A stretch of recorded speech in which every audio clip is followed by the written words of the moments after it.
So yung nag-conduct po kami ng search warrant, kasama po yung yung mga intelligence operatives ng Calamba City Police Station.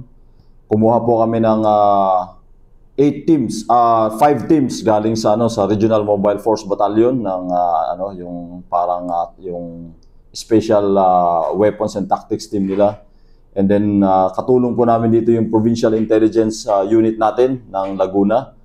In fact, kasama namin sila bumuo ng target, and then kasama din po yung Coast Guard. Dahil yung target po natin is isang drug proliferator, at the same time known to possess multiple firearms and even explosives. Namumugad siya dito sa sitio sa Lagubang, sa Barangay Palingon. So kaya siya medyo notorious dun sa area dahil feeling niya na hindi namin kayang pasukin yung lugar niya. Dahil marami lusutan, baha din yung lugar, tapos pilapil yung dadaanan mo.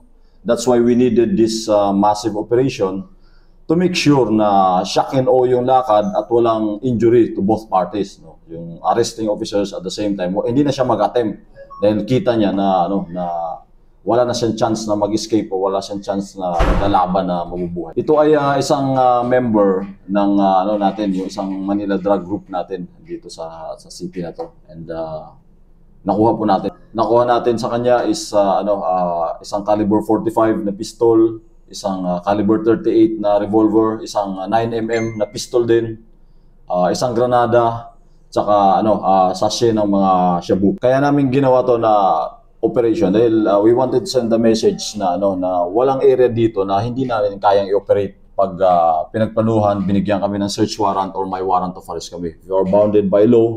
And kaya namin halugugin, kaya natin galugarin yung anywhere dito. So, we don't want na mayroon silang area dito pumumugaran dahil kaya namin halugugin yan, kaya namin arestuhin ang mga yan. Yan yung ginawa namin na concept. Dahil yung sitio sa Lagubang, maraming residente doon.